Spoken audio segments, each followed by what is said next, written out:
Good evening, everyone. Welcome again to our Being Catholic series. This night, we have one of our own parishioners, Betsy Davis, presenting on the theology of the body. And I'll leave her to explain more about her interest in this and the background that she has. Thank you, Betsy.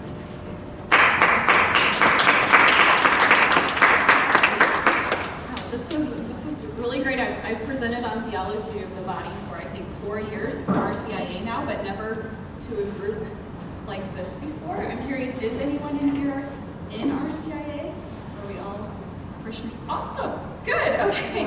It is a sponsor. You're a sponsor. Perfect. Okay, and I know that it's being videoed too, so those who are in RCIA, it is kind of geared towards people who have never heard of theology of the body before, so maybe that's you, but if you have some of these things, you might already know about it. I guess a little background on me. I've been a parishioner here since, I want to say 2014, 2015. And my husband, Chris, joined the church in 2016, so we've been coming here ever since. And soon to add another parishioner in March.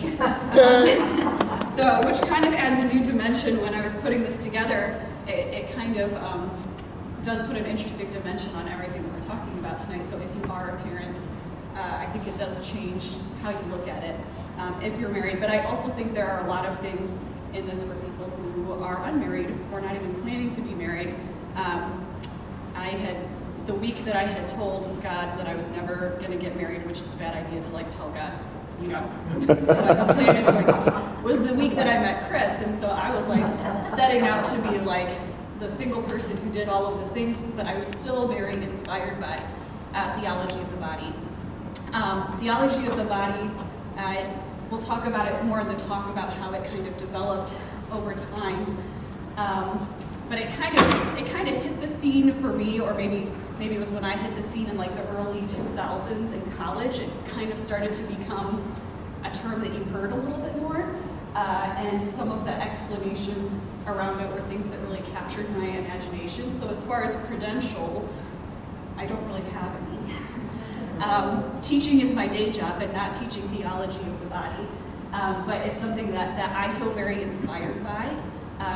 It's something that puts a lot of the faith journey in perspective, and kind of, there are a few takeaways, but the basic takeaway is one that isn't too hard of a leap to make, is that your body is a good thing, and that everyone's body is a good thing. And so we take it kind of a lot down the marriage and sexuality road in this talk, but really for any walk of life, it's applicable, and that's the part that's so great about it. I like it because, to me, can you hear me okay, by the way? Yeah, okay.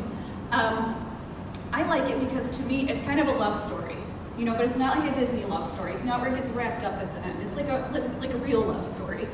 Kind of like your wedding day is not the end of the story by any means. It's just the start of a lot of really hard work that's really worth it. And it's the same thing. You were born, you were created out of love. Right? God specifically willed you. You are not an accident. And that's kind of the basis that we start from. That even a person who feels that they may have been an accident or not have meant to have existed, that's not true. And I think that really captured my imagination as a college student. And then I got roped into this talk 4 years ago. And I think that every time I give this talk, I learned something new putting it together, and then based on someone's questions. And so I think that I do it mostly for myself, selfishly, every time, because it's just a topic that I feel really passionate about. I always like this quote, Fulton Sheen. I'm not sure if you can see the back. It says, "There are not 100 people in the United States who hate the Catholic Church, but there are millions who hate what they wrongly perceive the Catholic Church to be." And I think that especially applies to when we're talking about issues that include theology of the body, when we're talking about the Church's stance on gay marriage or cohabitation before marriage. A lot of people think they know why the Church teaches what it does, and that may be the case, and they may still be still not like what they're hearing, but what a lot of people don't know is the reason why those things are in place. And so I think that I'm hoping to maybe smash some of those misconceptions for you tonight, or clarify them for you. And so this is the part where I always like to, especially if it's RCIA members, who a lot of people come into this talk very fearful, just like I do. I always get nervous for this because we touch on a lot of really personal topics, right? A lot of things that if we don't see that in ourselves, something that we aren't proud of or would like to change, we know someone who maybe is away from the church or doesn't feel welcome for a certain reason. And so it is an area like this kind of touches a tender spot in all of us. So I'm hoping that you're thinking as we go through this about some of those notions that you have when you think about the church's teaching on marriage and on sexuality and on what our bodies are meant for. What are the things that come to mind? Do you know that that's what the church teaches for sure? Do you know why you think that? Do you agree? Do you disagree? Just kind of something to be mulling around in your head as we go, because these are kind of delicate topics, and I always, especially during RCIA, like to say, if you're hearing this coming from any place but a place of absolute love for who you are as a person, I'm saying it wrong. I always get nervous at that part because it's something you don't want to push anybody away. Usually I wear every time I always wear my wedding shoes. They're like my lucky charm, but my feet have swelled and I can't wear shoes. So I'm wearing my wedding earrings tonight because that's the only thing that fits me right now. And I just figure you can only be so mad at somebody who's wearing your wedding shoes. But I don't.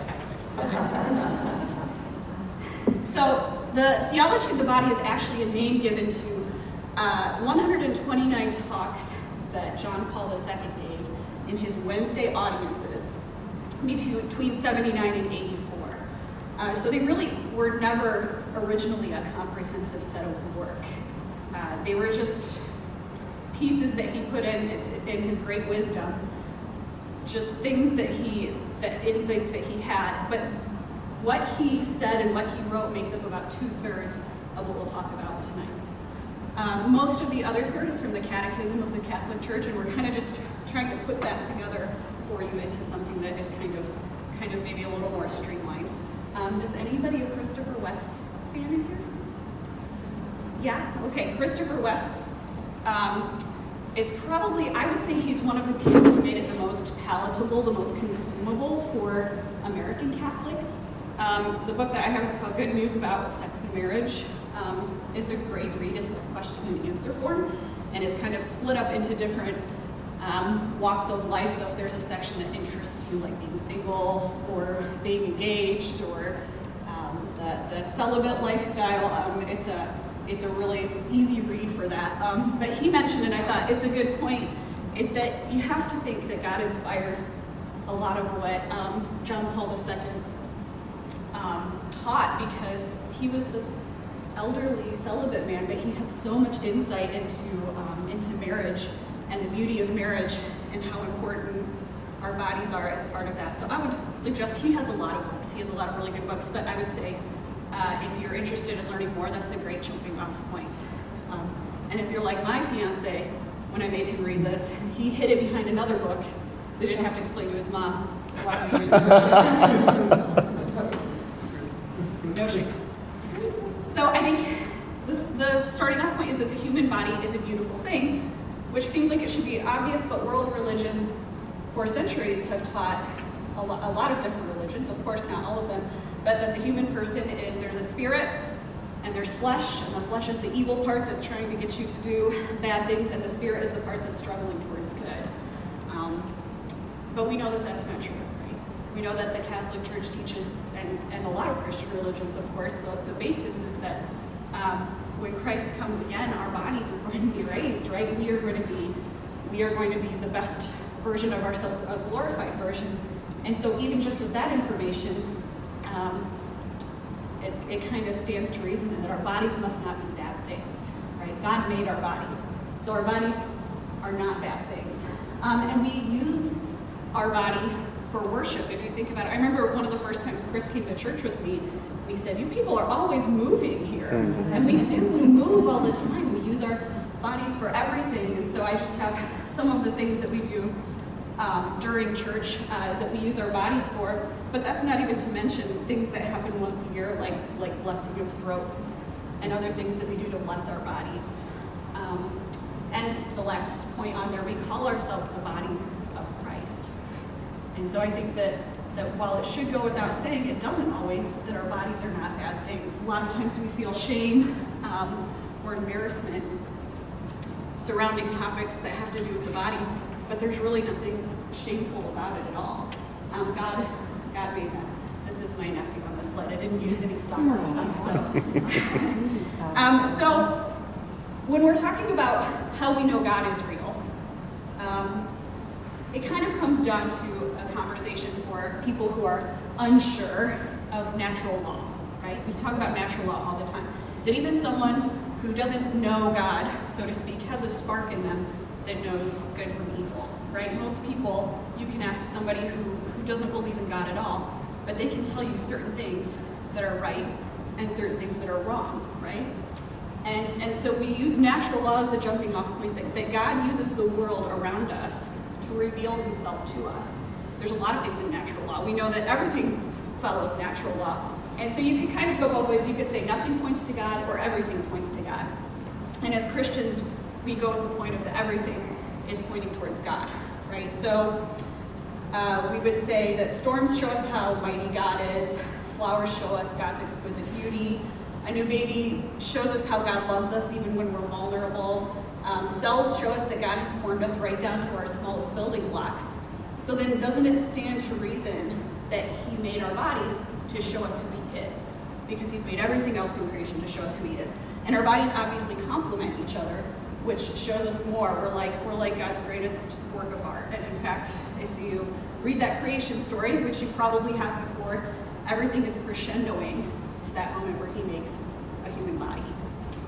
And so doesn't it make sense then that he's trying to tell us something with our bodies, right? There's a message that he's trying to get through, just like he does with everything.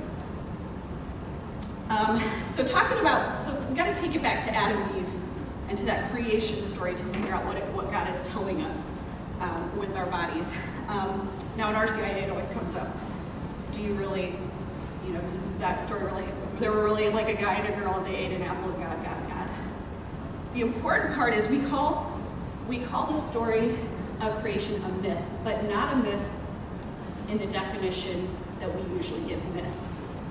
Usually we say that a myth is a fable or a folklore or a legend that has a moral or it's meant to entertain you. When we talk about a mythic story in the Bible, I found a really good definition. It's a tradition that uses human language and images to express the interaction between the immanent and the transcendent, between God and his human creatures. The myth is rooted in actual historical occurrence, but interprets the occurrence to convey meaning to our own lives.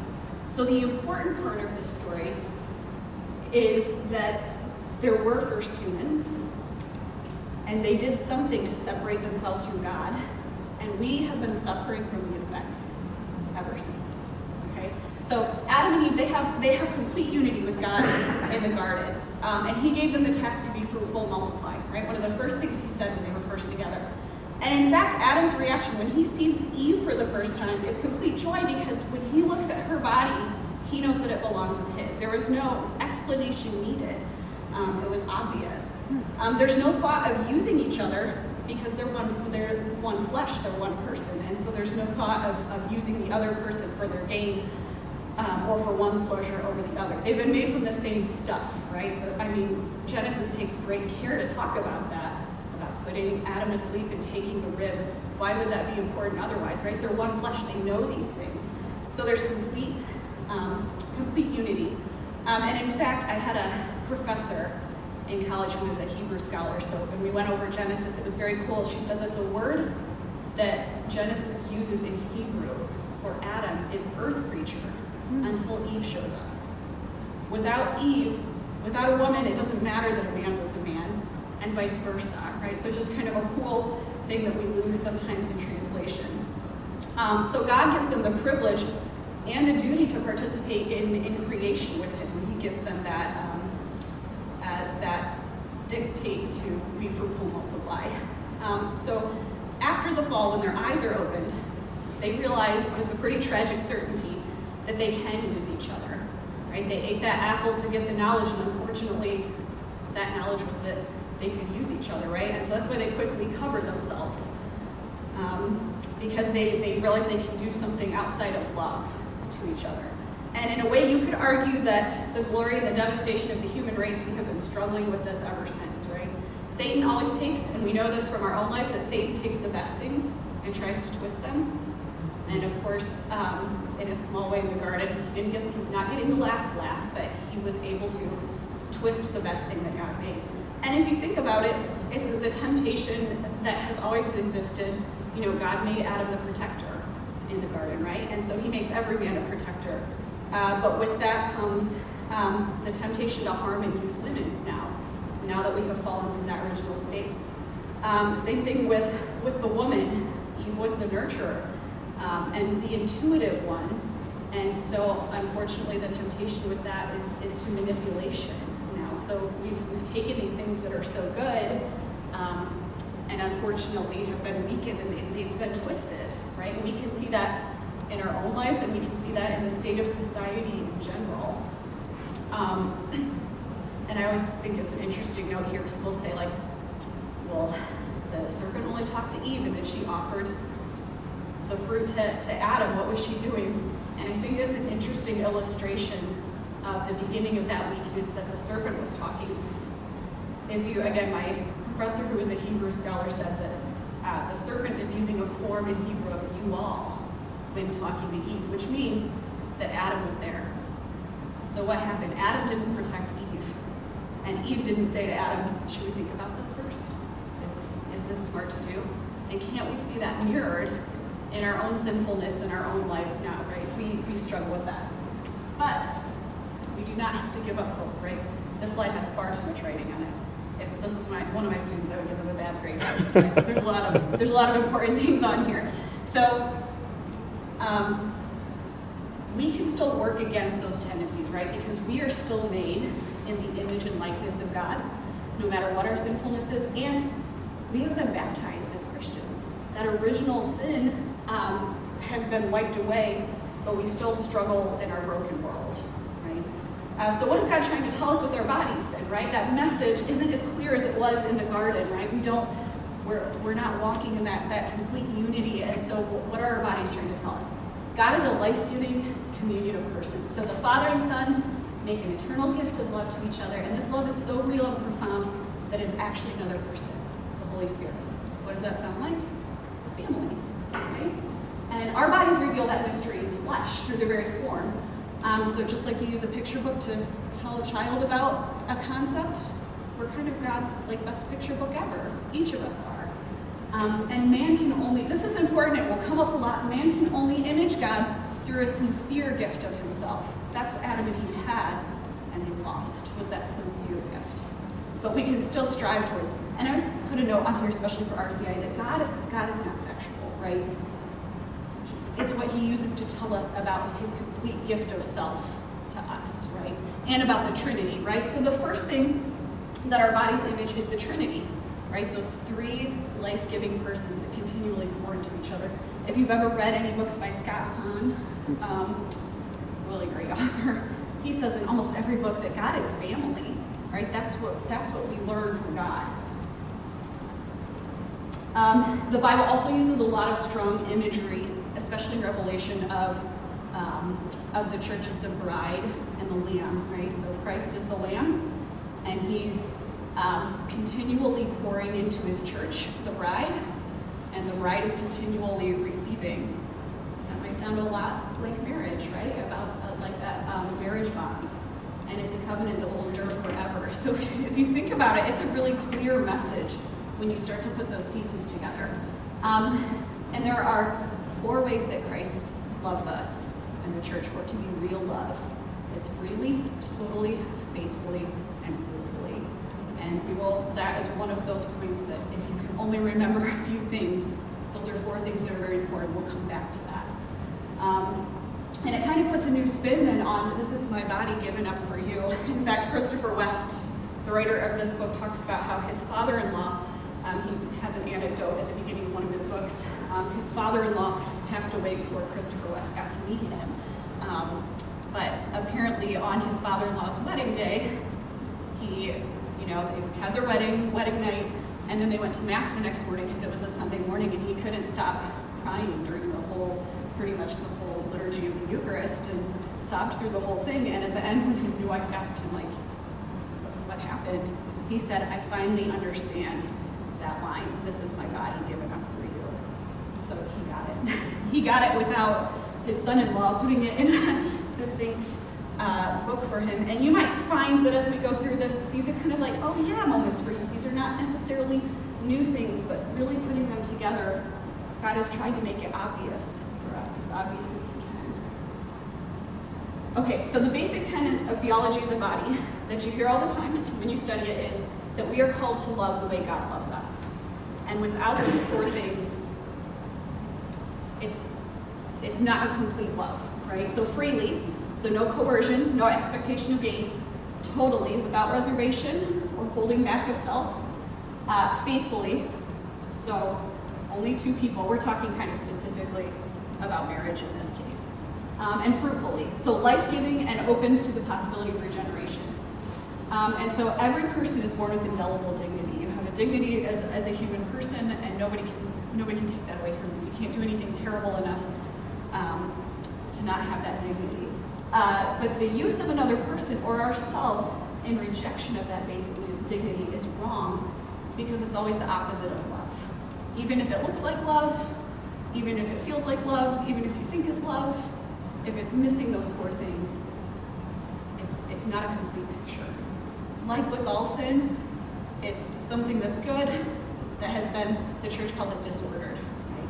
So if you think about any other sin, it starts from a good place. Like gluttony, we have to eat. It's okay to enjoy food. Gluttony is when it gets disordered, it's too much. Right? Same thing with greed. We're allowed to own things. We're allowed to value the things we own. What's greed? It gets twisted, and now it's too much. Right? Now you're in love with your things instead of the things that you should be. This is the same thing. A lot of times we twist something, and it looks like love, and it seems like love, but it's not quite. And this is hard. That's why I say this part. This is really, really hard. If you're looking at this list and think like, oh, I think I got it down pat, then you're better than I am, because I think this list is really, really hard. And this is a life's work, right? Those 4 things. Freely, totally, faithfully, and fruitfully. And so now part of talking about theology of the body is talking about how it touches us in our everyday life and how we are living that out or not living that out. And this is the part where usually, we feel a little cringe inside of ourselves because we know that we're usually not living it out exactly how we should. That's why we're still here. That's why we have things like the Sacrament of Confession. So I always like these quotes. A church is a hospital for sinners, not a club for saints. I think that's important to remember. And also, a saint is a sinner who keeps trying. So I've always loved those quotes and say those to myself sometimes because it seems sometimes that everyone else has it together and that you're the one that's failing at these things. And I think I went to confession once and the priest was like, do you really think that you have the corner on this sin? Like, you're the one person God is not going to forgive. Like, congratulations. Like, you go down in the history books. And it's true that there's nothing that with a sincere heart can't be forgiven or worked on or worked towards. So I just think that's important to point out in this part, that whatever part of this touches you in a way that you think, that's the place that I need to work on, that's great. That's good. Now you know. Right now that part is in the light. Okay, so anything that we do with our bodies that is not free, total, faithful, and fruitful like God's love for us, that's not his plan for us. So I kind of put these things on this slide, and we talk more about maybe more controversial ones. These, I think, are easier to see how they don't fit those 4 things, because remember, they have to fulfill all 4, right? So, like lust, for example, would not be, it wouldn't be any of them, but for example, it wouldn't be free because You're objectifying somebody who isn't making that choice back. Adultery is not faithful. I mean, most of them don't fit any of this, but just as an example of how you can kind of think through it. Same thing with masturbation and pornography. None of those are fruitful. There's no possibility for regeneration. God's love is always life-giving. That's why we're alive, because of God's love. And I think it's important to point out that a lot of these can be addictions, which is something that you would need to work through. Your culpability is different in the case of an addiction, but still something that you would want to work through. So that's why I kind of put those together, because you can kind of see an example of each one. You can work through that.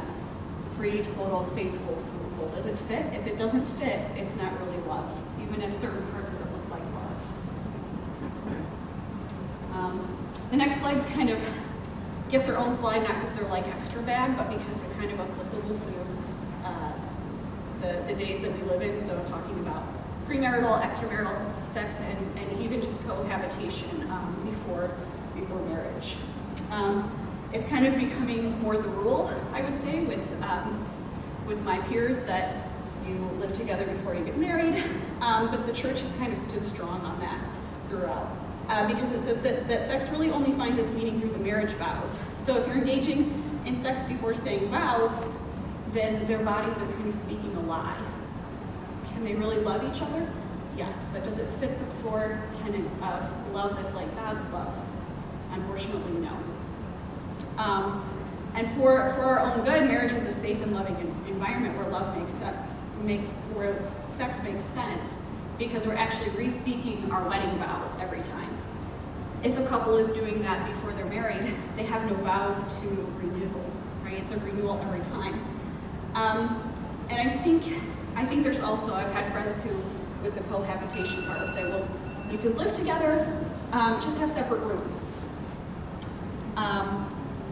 I would say that there are kind of 2 pieces to that have kind of, I think, they don't get taught as much anymore, but are 2 things that, I don't know, my parents were pretty strict on and talked about. The first one was inciting scandal, which is having people that look up to you, or people that are looking to you for some sort of moral guidance, see what you're doing and say, well, if they're doing that, you know, that would be okay. And I know kind of it's vogue to say, don't worry about what anybody thinks, but there are people that it matters what they think, right? I care what my little brothers and sisters think about me. I care what my nieces and nephews are seeing. And so when we were engaged and people were like, just get an apartment with separate rooms, it wasn't an option because of what it looks like. And you know that you've been there before. If you're standing strong on something and somebody that you admire is like, we'll just do this. You know, if you're on a diet and somebody that you're on the diet with is like, well, we can have one piece of pie. You're like, we can't have one piece of pie. That sounds good. And so that's kind of that slippery slope. And also the occasion of sin. Now, I don't know, Father, I've never heard anybody really talk much about the occasion of sin anymore, but my understanding of that is putting yourself in a situation where you could commit a sin is itself sinful if you know that you're putting yourself in a situation that you can't, that you're going to have trouble backing out of. So even living with someone that you say, we'll just live in separate rooms, you're putting yourself in a very difficult place. And so that was difficult to explain when we were engaged, why even the cohabitation part wasn't an option, even without the other things. I think that this teaching is really empowering to women and children too. It's really hard for somebody to use you as a woman if you insist on a wedding before anything else, right? The message is really clear. A man's intentions are, you find out very quickly what they are when that's the standard. And same thing for children. For the most part, we know that marriage is the most stable place for children to be raised. There are exceptions to that, but that is for the most part the best situation. Another tough topic that touches on a lot of people that maybe you have in your life, and I know this is always tough for me. So our bodies were created male and female. They're complementary and need each other to make sense. And for love to be like God's, it has to be fruitful.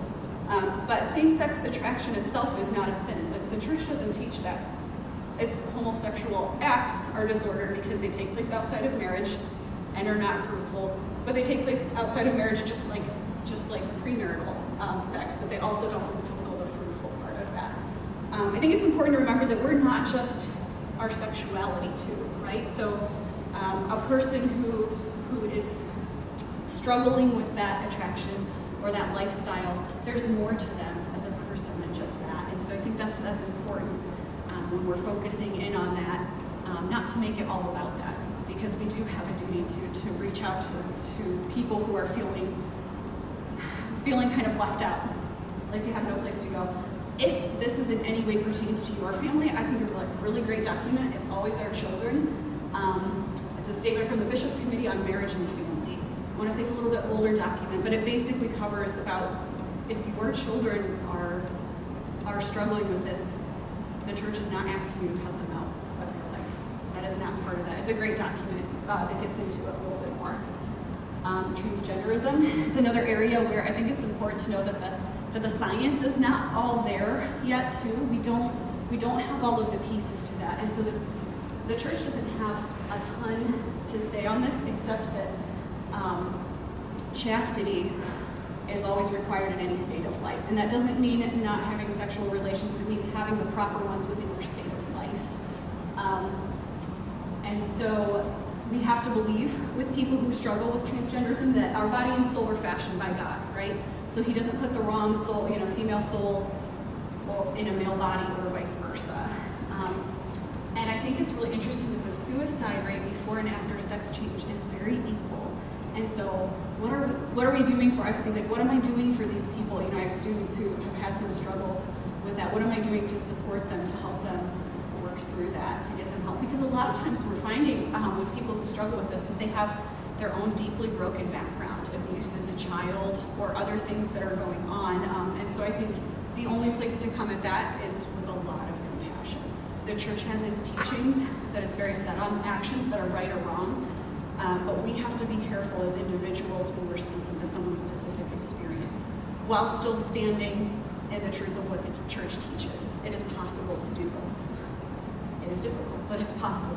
I've always liked this quote, and again, it's a lot of writing, but from the Catechism.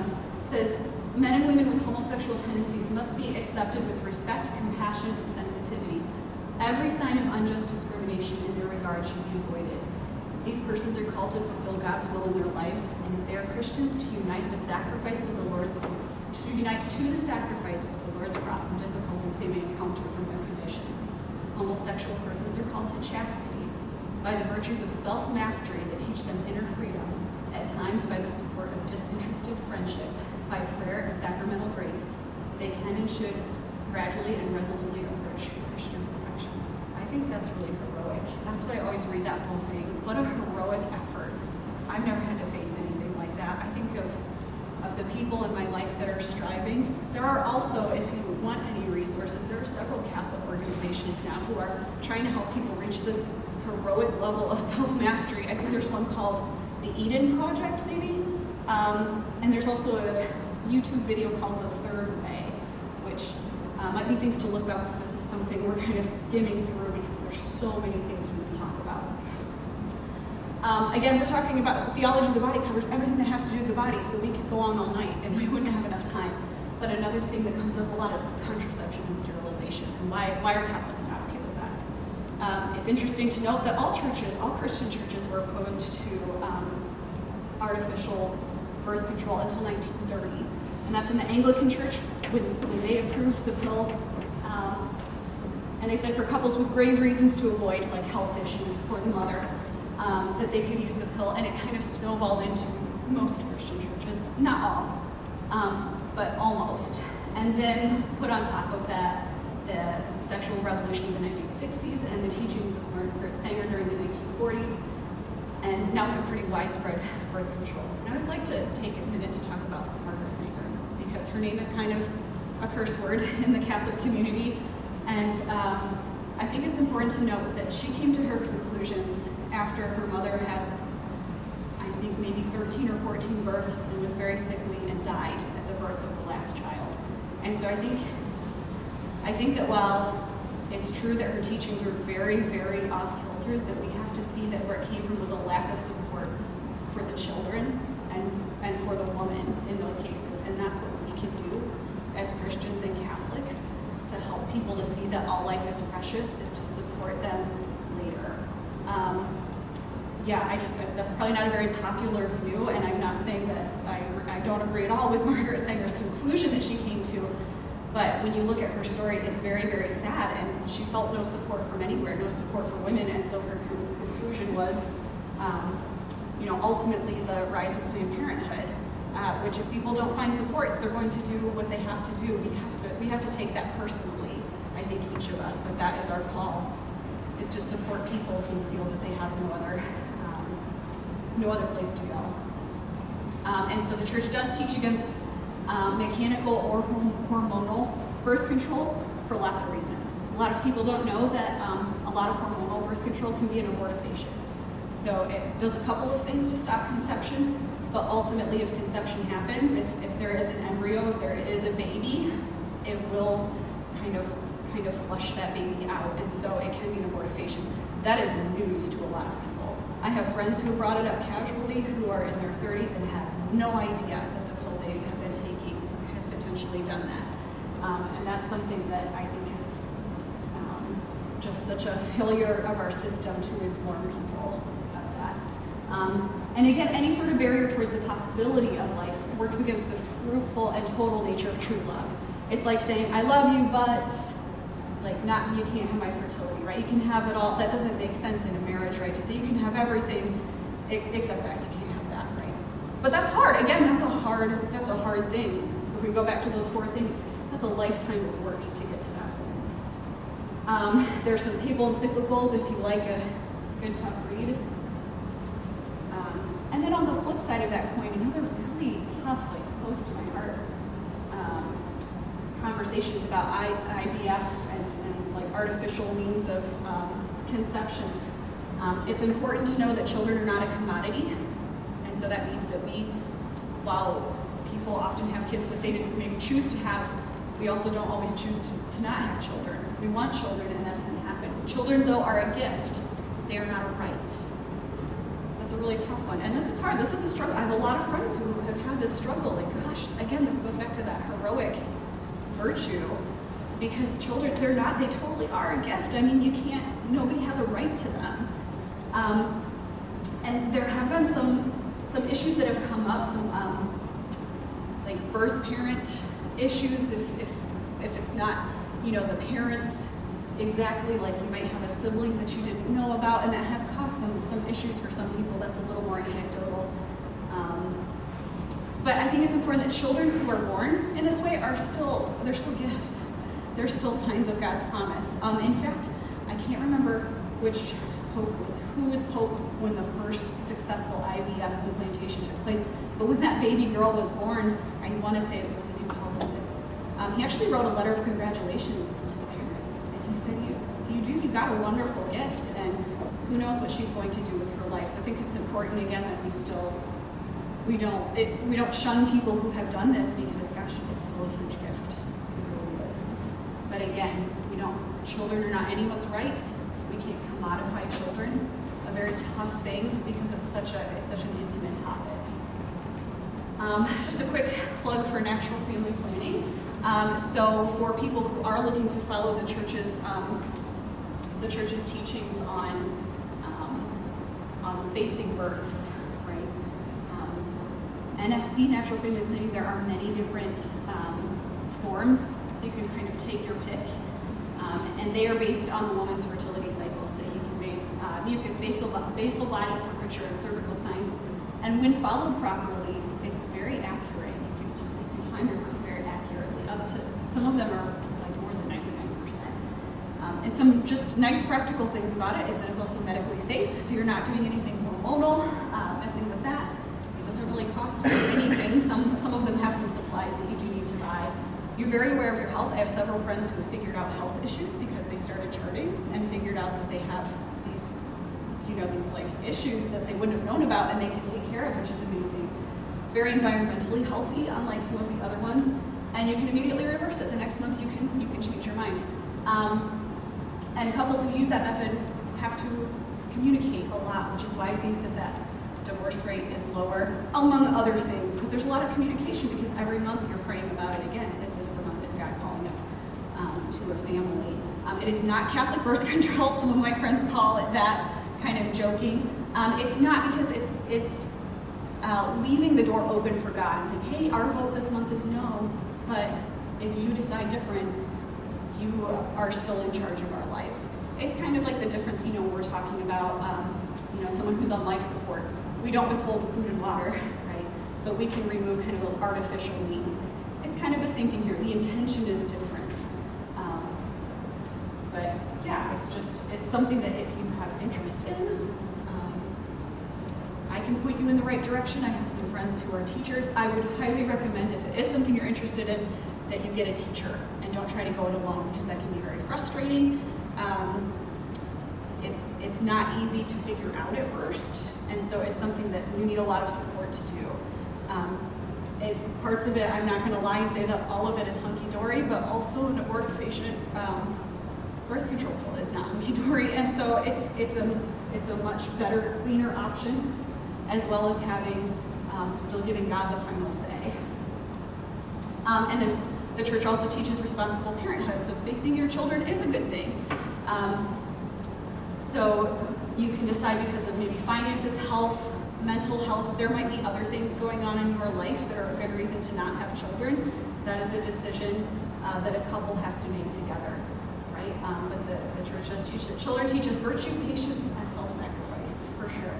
And they're an outward sign of our marriage covenant and a reminder of God's promises. So kids are like a walking, talking sign that mom and dad love each other. That's an amazing thing. So we want to think long and hard about how to space children.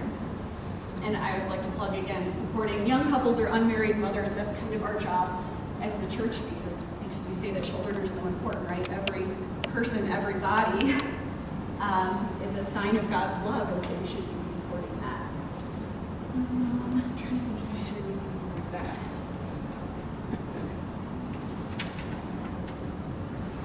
Yeah.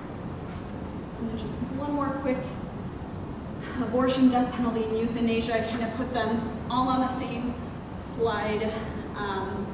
The church kind of teaches without exception that life is sacred and valuable from conception until natural death.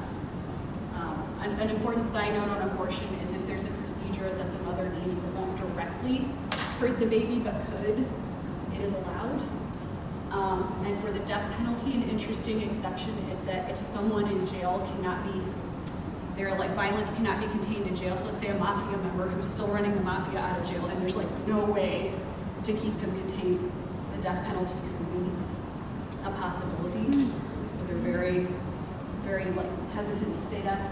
And same thing with euthanasia. Ordinary means of life have to be provided, so food and water. We're not taking that away from people. But if there's something extra that's kind of just keeping that person lingering, that the family decides to remove, that's different. So I think that those three are pretty clear about how they know doing them doesn't fit in with theology of the body, but there are areas that are gray, and I would definitely say call a priest in the situations that we're talking about, especially with end-of-life decisions or with pregnancy-related health issues. And I'm kind of running a little low on time. It was interesting that this past weekend was the reading about your body being a temple. I thought that was kind of perfect timing. And this actually showed up on my Facebook. If anybody follows Megan Hunter-Kilmer, she's a Catholic speaker, and I kind of condensed her. She had a very lengthy post about it. But I think that this is a great way to end this, and it's basically saying that your body is an amazing thing. And that's why you should always take care of your body. And all of this is about taking care of your body. Everything that we've talked about tonight is the best version of what you can do for your body, because your body and your spirit are connected. And I've loved what she said. She said, "Dear heart, you are not an accident. There is no part of you that is not willed, deeply, desperately desired by the God of the universe. The greatest beauty in this world is nothing compared to you. From the beginning of time, he was preparing for you, and when he made you right. You are so much more than the sum of your parts. Listed out on a page, taken piece by piece, it may be easy to overlook you, easy to skim over you, but altogether, You are marvelous, a wonder, a sight to behold. Hating yourself is saying that God is wrong, but you are not your own. You were made to order and then purchased at the price of the blood of God. You are his beloved. He didn't form you in your mother's womb to sigh over your frizzy hair and cellulite and acne-ridden skin. He made you just as you are on purpose. He thinks you're stunning. Please stop telling him he's wrong. And so that's kind of what I like to end with, because let's stop telling God that he's wrong about things or not trusting him. And that's so hard to do. It's so hard to kind of take that leap of faith. And again, that free, total, faithful, fruitful, that is a life's work. I always tell people during RCIA, that takes a lifetime. But it is completely worth it, and that's the way that we can live our lives to the best of God's will for what he has planned for us. And that is all I have. Thank you, Betsy.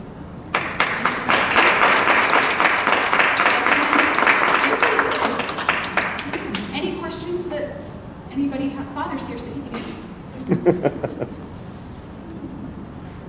Okay, but yeah. Oftentimes, people will take an approach when talking about theology of the body that it's liberating or freeing in some way. Could you maybe, you're nodding your head, so you're familiar with that argument. Can you maybe elaborate on that idea a little bit, or maybe the direction that it provides for people? Yeah, I think that any time that you have more respect for your body, that's kind of freeing, right? And all of the things we were talking about, you know, if you're someone who is in the dating world, believing those tenets and trying to practice them, that's very freeing. You're not slave to what anyone else thinks about you, whoever else you've dated, or in just thinking like in marriage, getting to know more about your body. I'm taking it from a woman's point of view, but with natural family planning, like what a cool thing that is that your body can do. Why would you not want your body to do what your body was meant to do? I think that at a very cellular level, it's freeing, because you're not slave to any sort of expectations that society might have for you, or the medication that you're on. Of course, there are medications that you have to be on for certain reasons, but I mean, that's my personal take. I think that everyone would have a different answer to that, why it's liberating, why it's freeing. In my personal life, I would say that would be the answer, though. I was never, not never, of course everyone has temptations, but you don't have to be a slave to what people are doing. You get to put that in God's hands. That was a hard question. Anybody else? Yeah. How would you talk about this in a non-religious standpoint? Because a lot of people are non-religious. Yes. What are kind of the primary? So if you figure that out, let me know. But I would say the biggest thing is going back to that natural law. So what your body is meant to do, and what works best for your body, right? So on some of those things, like, you know, if we're talking about some sort of hormonal thing, you can make yourself sick. That doesn't follow natural law. Even something like marriage. I have friends who have waited until they've got married, and they're in no way religious. They've just seen that it works better that way. It's more successful that way. And so it just follows natural. I think you have to follow more that vein of natural law, that logically, it still kind of makes sense that way, because that's how God made us, but you don't have to necessarily drive that point home if it's not gonna work for your audience. But yeah, I've had plenty of friends, and I've had girlfriends who wouldn't, you know, touch the birth control with a 10-foot pole because of what it does to them, regardless of not in any way related to religion. That is a really hard one, though. I think it depends on the angle that the person you're talking to is coming from, too, if it's combative or if they really want to know what you think. But I think you can take it from the natural law standpoint that our bodies work best in all aspects when we do what's good for them. You know, theology of the body goes down to even eating right. Your body's at its optimum when you are fueling it the right way. So wouldn't it make sense when we're getting into these deeper issues that when you're doing what's best for your body, that's when it works best? That must be what God had planned. So I don't know, maybe a jumping off point.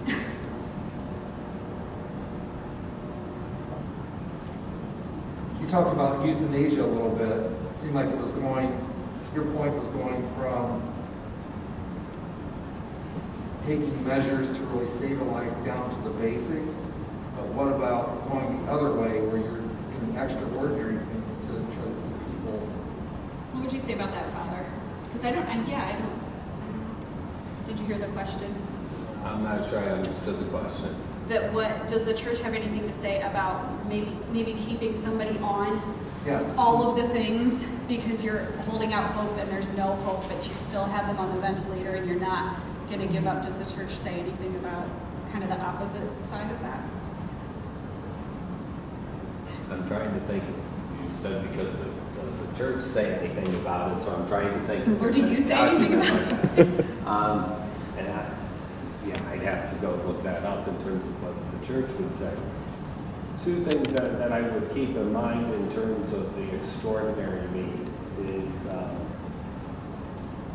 is one on the practical side. What is the hope of recovery and the quality of life? A young person who's in a tragic car accident or has an unexpected stroke or something, because they're young, we're often biased to hope for a full recovery and resort to the extraordinary means to try to preserve the life. It's usually with the older people that have lived life that we don't see the value in putting all the extraordinary means into it. The 90-year-old has a massive stroke. You're going to put them on a life support system for what purpose? Go back to a nursing home for another year? That sounds harsh in many ways, but at the end of it is really our whole attitude, not only to death, but to what comes after death, that faith in eternal life. Why are we holding somebody back from entering into eternal life? We don't want to push them into it too quick, but we also don't want to be selfish and keep somebody back from entering what God has called them to. So that's where we would emphasize keep the ordinary means, but the extraordinary means are not always necessary.